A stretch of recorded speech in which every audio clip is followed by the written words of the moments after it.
अक्सर बदले क्या खिलाड़ी को जितना मोटिवेट कर सकती है उतना कोई दूसरी चीज नहीं। और जब बदला क्रिकेट फील्ड पर लिया जाता है तो वो बिल्कुल एक थिएटर में चल रही ब्लॉकबस्टर मूवी वाला फील देता है। और आज यही फील आपको इस वीडियो में भी मिलने वाला है, क्योंकि आज की ये वीडियो कंपाइल्ड है क्रिकेट हिस्ट्री के परफेक्ट रिवेंज मोमेंट से। So let's start the video with number 12। अक्सर जब युवराज सिंह के इन 6 छक्कों की बात आती है तो उसके लिए हमेशा फ्लिंटॉफ का जिक्र किया जाता है, क्योंकि ये 6 छक्के लगाने से पहले फ्लिंटॉफ ने युवराज से फाइट करी थी और फिर इसी फाइट के बाद अगले ओवर में युवराज सिंह ने 6 लगातार छक्के जड़ दिए थे। लेकिन कितने लोग ये जानते हैं कि असल में युवराज सिंह के इन 6 छक्कों की असली वजह सिर्फ फ्लिंटॉफ की फाइट नहीं बल्कि कुछ और भी था। और युवराज सिंह ने ये 6 छक्के लगाकर फ्लिंटॉफ से नहीं बल्कि इंग्लैंड के किसी दूसरे खिलाड़ी से अपना बदला लिया था। वेल, इस कहानी की शुरुआत हुई थी 5 सितंबर 2007 के दिन। ओवल के ग्राउंड में इंडिया और इंग्लैंड के बीच एक ओडीआई मैच खेला जा रहा था। इस मैच में इंग्लैंड पहले बैटिंग कर रही थी और इस पारी का लास्ट ओवर डालने के लिए युवराज सिंह को लाया गया था। इस ओवर से पहले इंग्लैंड का स्कोर था 6 विकेट पर 286। लेकिन जब युवराज सिंह का ये ओवर खत्म हुआ तब इंग्लैंड की विकेट तो 6 ही थी, लेकिन उनका टोटल स्कोर हो चुका था 316। अब इस ओवर में क्या घटा था आप वो देखो। इस ओवर के लिए युवराज सिंह के सामने थे इंग्लैंड के ऑलराउंडर डिमिट्री मैस्कैरेनस। इस ओवर की पहली बॉल यूवी ने डॉट निकाल दी, लेकिन फिर यूवी की अगली 5 गेंदों में इस ऑलराउंडर ने 5 लगातार छक्के जड़ दिए थे।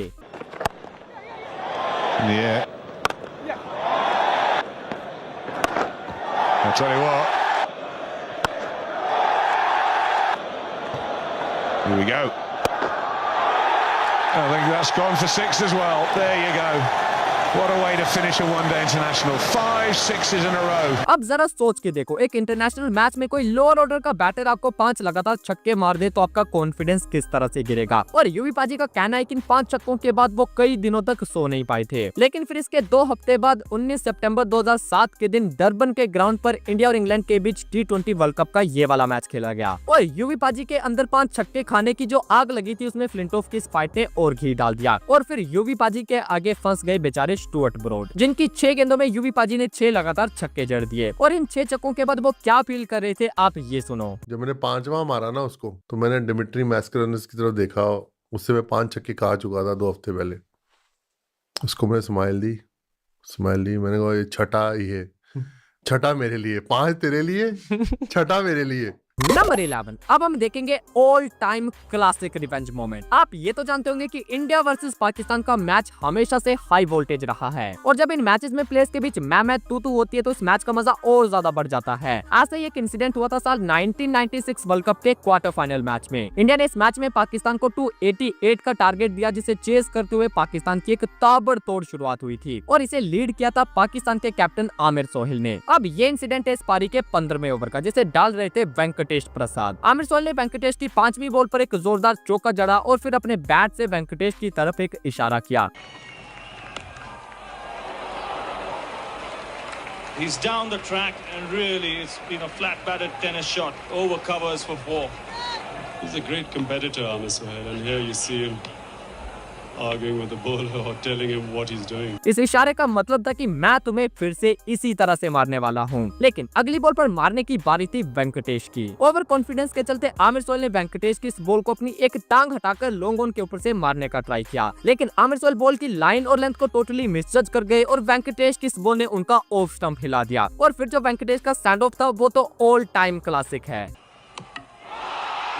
The answer. That's the best way you can answer a batsman. Venkatesh Prasad has clean bowled Amir Sohail. Number 10। India और पाकिस्तान की तरह एक और एशियन राइवलरी है जो कि रिसेंट टाइम में काफी ज्यादा पीक पर है और ये राइवलरी है श्रीलंका और बांग्लादेश के बीच की। और हाल फिलहाल में तो ये दोनों टीमें एक दूसरे को पोक करने का कोई भी मौका नहीं छोड़ रही। आपको 2023 वर्ल्ड कप का ये वाला इंसिडेंट तो याद होगा जब मैथ्यूज का हेलमेट टूट गया था और बांग्लादेश के कैप्टन शाकिब ने टाइम आउट की अपील करके मैथ्यूज को बिना कोई बॉल खेले आउट करवा दिया था। अब इस वर्ल्ड कप के बाद 2024 में श्रीलंका की टीम बांग्लादेश के टूर पर गई थी। इस टूर में पहले 3 मैचेस की T20 सीरीज खेली गई जिसे श्रीलंका ने 2-1 से जीत लिया। और जब श्रीलंकन टीम को विनिंग ट्रॉफी दी जा रही थी तब उनकी पूरी टीम वर्ल्ड कप के उस टाइम आउट वाले डिसीजन के लिए बांग्लादेश को पोक करती है। श्रीलंका के सारे खिलाड़ी अपनी कलाई की तरफ इशारा करते हैं और बांग्लादेश को टाइम आउट का सिग्नल देते हैं।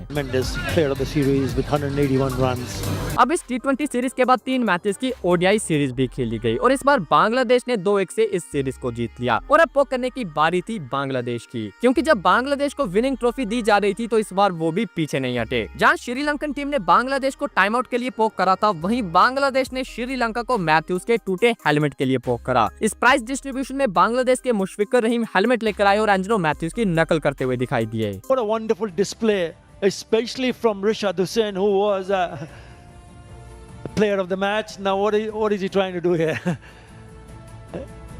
just नंबर 9, अगर बॉर्डर गावस्कर ट्रॉफी खेली जाए और उसमें हीटेड मोमेंट्स ना हो, ऐसा कैसे हो सकता है? अब ये वाला मोमेंट है साल 2008 की बॉर्डर गावस्कर ट्रॉफी का। गौतम गंभीर बैटिंग कर रहे थे और वो शेन वॉटसन की गेंदों को स्टेप आउट करके खेल रहे थे। अब वॉटसन इस चीज से खुश नहीं होते तो वो गंभीर को बैकफुट पर धकेलने के लिए कभी उनकी तरफ बॉल को थ्रो कर रहे थे तो कभी उन्हें स्लज कर रहे थे।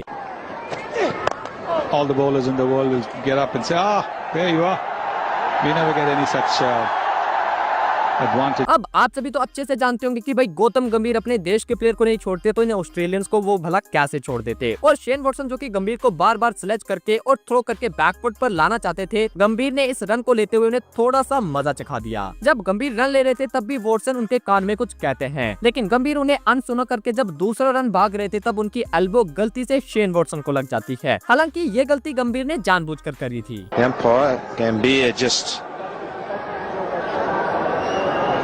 Argy-bargy between the...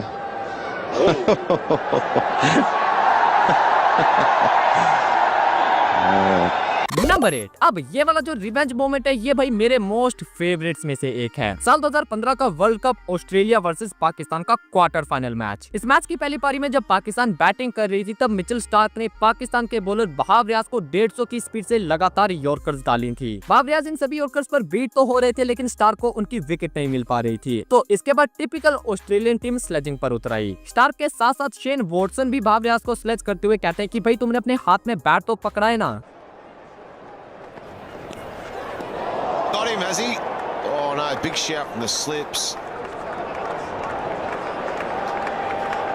अब ये तो हो गई ऑस्ट्रेलिया की स्लेजिंग, पर शायद वो भूल गए थे कि भाई बहाव रियाज भी पाकिस्तान का एक फास्ट बॉलर है। लेकिन बहाव रियाज ने अगली पारी में उन्हें अच्छे से याद दिला दिया। पहले तो रियाज ने डेविड वार्नर और कैप्टन माइकल क्लार्क को आउट करा और इसके बाद जब शेन वॉटसन क्रीज पर आए तो बहाव रियाज ने उनका एक स्पेशल वेलकम करा और पूरी दुनिया ने उस दिन फास्ट बॉलिंग का one of the best bowling spell experience किया था। बहाव रियाज ने वॉटसन का वेलकम एक तीखी बाउंसर से करा और फिर एक के बाद एक बाउंसर दागते चले गए। स्पीड 140 प्लस और डायरेक्शन डायरेक्टली बॉडी पर। शेन वॉटसन की भाई लिटरली हर बॉल पर आंखें बंद हो रही थी और ऊपर से बहाव रियाज फॉलो थ्रू में भी वॉटसन को स्लेज कर रहे थे। भाई जिसने भी ये मैच देखा था उसने तो एक लाइफ टाइम एक्सपीरियंस ले लिया है, लेकिन जो इस मैच को देख नहीं पाया वो बहाव रियाज के इस डेडली स्पेल की इन गेंदों को एक्सपीरियंस करो। That's a beauty. We'll have Riaz.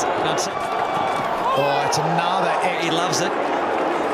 Riaz is fired up here. Not quite as good. Oh, it's a great short of delivery to finish up. Isn't it? No.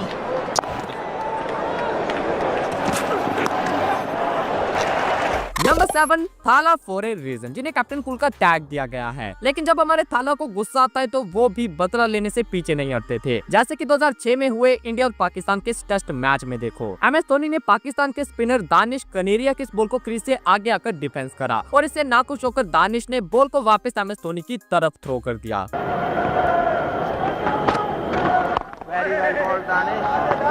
Happy to use his feet as well, Dhoni. Likes to hit them a long way. यहाँ साफ पता चल रहा है कि दानिश का target wickets पर नहीं बल्कि MS धोनी की बॉडी पर था। लेकिन अपने कैप्टन कूल ने इस इंसिडेंट के बाद एक स्माइल दी और फिर इसका जवाब अपने बैट से दिया। दानिश ने अगली बॉल डाली और MS ने फिर से स्टेप आउट किया, लेकिन इस बार बॉल को डिफेंस के बजाय छक्के के लिए मार दिया। On this time, got close enough to the pitch on this occasion and went through with a shot. That's 6 more. अगर आपको लग रहा है कि सिर्फ इस एक छक्के से MS धोनी ने अपना बदला पूरा कर लिया था तो ऐसा नहीं है। इसकी अगली बॉल पर भी धोनी ने एक लंबा छक्का जड़ दिया था और फिर इस पारी में 96 की स्ट्राइक रेट से 148 रन बना दिए थे, जो कि MS धोनी के टेस्ट कैरियर की फर्स्ट सेंचुरी थी। नंबर 6, अब जो आप देखने वाले हो वो सिर्फ बदला नहीं बल्कि एब्सोल्यूट कार्नेज था। आपको जॉनी बेयरस्टो का ये कंट्रोवर्शियल रनआउट तो याद होगा। ओवर खत्म होने के बाद बेयरस्टो अपनी क्रीज छोड़कर जा रहे थे और ऑस्ट्रेलिया के विकेट कीपर एलेक्स कैरी ने थ्रो मारकर रनआउट की अपील करी थी और बेयरस्टो को रन आउट दे दिया गया था। That's another short ball. Oh, now this is going to be interesting. Johnny Bairstow's walked out of his crease here. This could well be out.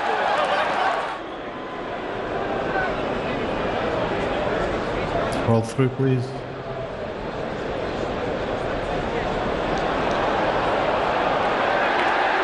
Okay, the decision for the screen.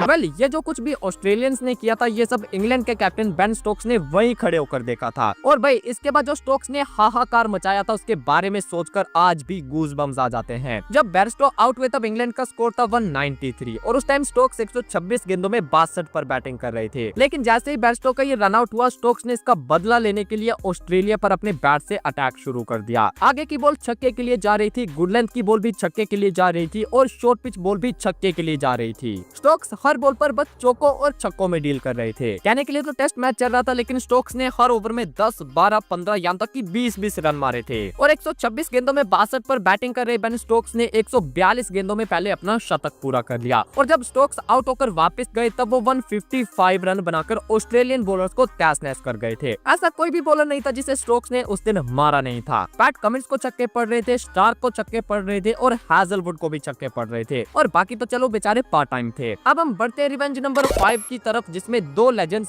Virat Kohli और जो root included हैं। साल 2018 में India की team England के tour पर गई थी। इस टूर पर 3 मैचेस की जो ओडीआई सीरीज खेली गई थी उसमें इंग्लैंड के जो रूट ने दूसरे और तीसरे ओडीआईज में लगातार 100s मारे थे। तीसरे मैच में जो रूट का 100 इस विनिंग शॉट के साथ आया था जिसकी बदौलत इंग्लैंड ने यह ओडीआई सीरीज अपने नाम कर ली थी। लेकिन इस 100 को जिसने और यादगार बनाया था वो था जो रूट का ये बैड ड्रॉप सेलिब्रेशन। ऐसा सेलिब्रेशन ज्यादातर म्यूजिक कॉन्सर्ट्स या फिर माइक शोज पर किया जाता था जब आर्टिस्ट को लगता था कि उसका परफॉर्मेंस सुपर हिट है। और जब रूट ने लगातार 2 सेंचुरीज मारी तो अपनी परफॉर्मेंस से खुश होकर वो भी उसे इस तरह बैड ड्रॉप करके सेलिब्रेट करते हैं। अब ये सब इंडियन कैप्टन विराट कोहली के सामने हुआ था और उन्हें ये सेलिब्रेशन पिंच कर गई। और जब कोई बात विराट कोहली को पिंच करती है तो वो उन्हें हमेशा याद रहती है। अब ओडीआई सीरीज के बाद थी टेस्ट सीरीज की बारी और इस सीरीज के एक टेस्ट मैच में विराट कोहली की इस डायरेक्ट हिट ने जो रूट को 80 के स्कोर पर रन आउट कर दिया था। और फिर इस रन आउट के बाद विराट कोहली ने जो रूट को उसी तरह माइक ड्रॉप सेंड ऑफ दिया जैसा जो रूट ने इस सेंचुरी के बाद किया था।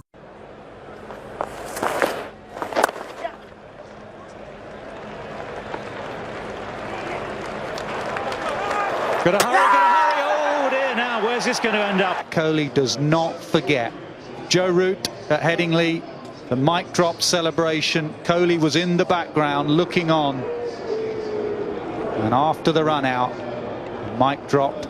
नंबर 4। अब हम एक ऐसे यंगस्टर की बात करने वाले हैं जिसने पंगा लिया भी तो सीधा क्रिकेट गोड से। बात है साल 1998 की। इंडिया, श्रीलंका और जिम्बाब्वे के बीच एक ट्राई सीरीज खेली गई। इस सीरीज का छठा और आखिरी ग्रुप मैच इंडिया और जिम्बाब्वे के बीच हुआ था। इंडिया 206 चेस करते हुए सिर्फ 192 पर ऑल आउट हो गई और इस मैच को हार गई। और इंडिया की इस हार की वजह बने थे जिम्बाब्वे के 21 साल के fast bowler Henry Olonga. Olonga ने इस मैच में इंडिया के पहले 4 विकेट लेकर उन्हें मैच से बाहर कर दिया था। लेकिन अपने इस अमेजिंग स्पेल में ओलोंगा ने एक गलती कर दी। जब ओलोंगा को सचिन की विकेट मिली तो वो ओवर एक्साइटेड हो गए और सचिन को घूरते हुए वो एग्रेसिवली सेलिब्रेट करते हैं और उनका ये जेस्चर सचिन सर को पसंद नहीं आता।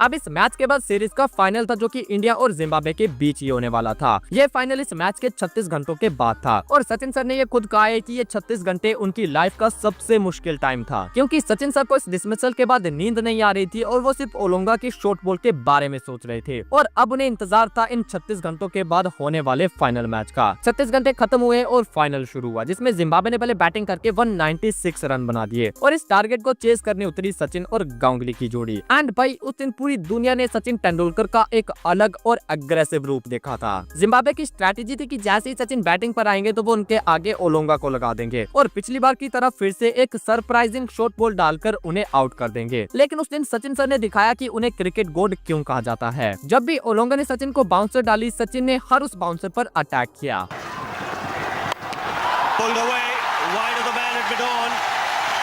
और जो हेनरी ओलोंगा पिछले मैच के मैन ऑफ द मैच थे, इस फाइनल मैच में वो सिर्फ 6 ओवर में 50 रन खा चुके थे। और सचिन ने 92 गेंदों में 124 रन बनाकर न सिर्फ ओलोंगा से अपना बदला लिया, बल्कि इंडिया को 10 विकेट से ये फाइनल भी जिता दिया। अब भाई लेजेंड से पंगा लोगे तो वो तो भारी पड़ेगा ही। और जो नंबर 3 है, वहाँ भी एक बॉलर ने एक लेजेंड से पंगा लिया था। ये बॉलर थे दानिश कानेरिया, हाँ वही जिसने धोनी से भी पंगा लिया था। और इस बार इन्होंने पंगा लिया था लेजेंड ब्रायन लारा से। 2006 मुल्तान टेस्ट में जब ब्रायन लारा ने दानिश कानेरिया की इस बॉल को डिफेंड करा तो कानेरिया ने लारा को स्लेज करते हुए कहा, वेल प्लेड लारा। इसके जवाब में लारा ने कहा, ओके सर। लेकिन असली जवाब तो लारा ने अपने बैट से दिया था, क्योंकि इसके बाद जो अगली 3 गेंदें थी उस पर लारा ने लगातार 3 छक्के जड़ दिए थे। कनेरिया ने इसको बॉल की तो वो रॉन्ग वन थी, गुगली थी, तो ये आगे निकला ना, और आगे निकल के ना इसने रोक लिया। तो दानिश ने इसको कहा कि वेल प्लेड ब्राइन। तो इसने ना दानिश की तरफ देखा और हंसा, कहता है ओके सन। तो अगली जो उनसे 3 बॉलें थी ना, वो बाउंड्री से बाहर थी। Well, that's been hit high. Away with style. There's another one. And he's not finished yet. Another glorious strike. अब नंबर 2 पर मैं आपको 2 ऐसे मजेदार मोमेंट्स दिखाऊंगा जिसमें आप देखोगे कि भाई कुछ भी कर लो, लेकिन जो इंडियन टेलेंडर्स होते हैं उन्हें कभी भी स्लेज मत करना, क्योंकि वो बॉल से बदला तो लेंगे लेकिन उनका बैट भी बदला लेने से पीछे नहीं हटता। पहला मोमेंट है साल 2007 का, जब ऑस्ट्रेलिया इंडिया के टूर पर आई थी और इस टूर का 7वां और आखिरी ओडीआई मैच खेला जा रहा था। इस मैच में इंडिया ने ऑस्ट्रेलिया को 193 पर ऑल आउट कर दिया था, लेकिन इंडिया की बैटिंग भी छोटे टारगेट के आगे कोलैप्स कर गई थी और सिर्फ 64 के स्कोर पर उनके 6 खिलाड़ी आउट हो गए थे। इसके बाद छोटी छोटी 1-2 पार्टनरशिप्स हुई और 8 विकेट पर इंडिया 143 तक पहुंच गई। एंड फिर यहाँ से 9वें विकेट के लिए जहीर खान और मुरली कार्तिक के बीच एक पार्टनरशिप शुरू हुई। जहीर खान हर बॉल पर लप्पा घुमा रहे थे और बॉल उनके बैट से लग भी रहा था, और इसी के चलते रन जो थे वो तेजी से बनने लगे थे। अब इस मोमेंटम को तोड़ने के लिए टिपिकल ऑस्ट्रेलियंस ने स्लेजिंग का सहारा लिया। ब्रेटली ने जहीर खान को एक डेडली यॉर्कर डाली, लेकिन जहीर खान ने उसे रोक लिया और इस बॉल को डालने के बाद ब्रेटली सीधा जहीर खान के पास गए और उन्हें स्लेज करने लगे। लेकिन इस बार उनकी ये स्लेजिंग उन्हीं पर भारी पड़ गई, क्योंकि ब्रेटली की वेरी नेक्स्ट बॉल पर जहीर खान ने फिर से लप्पा घुमाया और डाउन द ग्राउंड छक्का जड़ दिया। What a reply! Stunning shot from Zahir Khan. अब इस मैच में जो इंडियन टीम हारती हुई दिख रही थी वो जहीर खान के 43 गेंदों में नॉट आउट 31 रनों के चलते इस मैच को 2 विकेट से जीत गई। अब दूसरा मोमेंट भी सेम इसी तरह का है, लेकिन इसमें जो रिवेंज था वो और भी मजेदार था। 2006 जोहानिसबर्ग में इंडिया और साउथ अफ्रीका का टेस्ट मैच चल रहा था। इस मैच में जब इंडिया के बॉलर श्रीशांत बैटिंग कर रहे थे, तब साउथ अफ्रीका के फास्ट बॉलर एंड्रे नेल उन्हें स्लेज करते हैं। उनका कहना था कि अगर तुम्हारे पास जिगरा है तो तुम मुझे मार के दिखाओ, और वो बॉल डालने से पहले एक स्पिनर की तरह एक्शन करके श्रीशांत को पोक कर रहे थे कि अगर बॉल ज्यादा फास्ट है तो मैं स्लो डालता हूँ। अब श्रीशांत ने मुंह से तो कुछ नहीं कहा, लेकिन एंड्रे नेल की अगली बॉल पर अपने इस छक्के से उन्हें चुप करा दिया। और इस छक्के से भी ज्यादा स्पेशल था श्रीशांत का ये एग्रेसिव सेलिब्रेशन, जिसने एंड्रे नेल को सबके सामने खूब बेइज्जत करा था। That is the perfect the shot.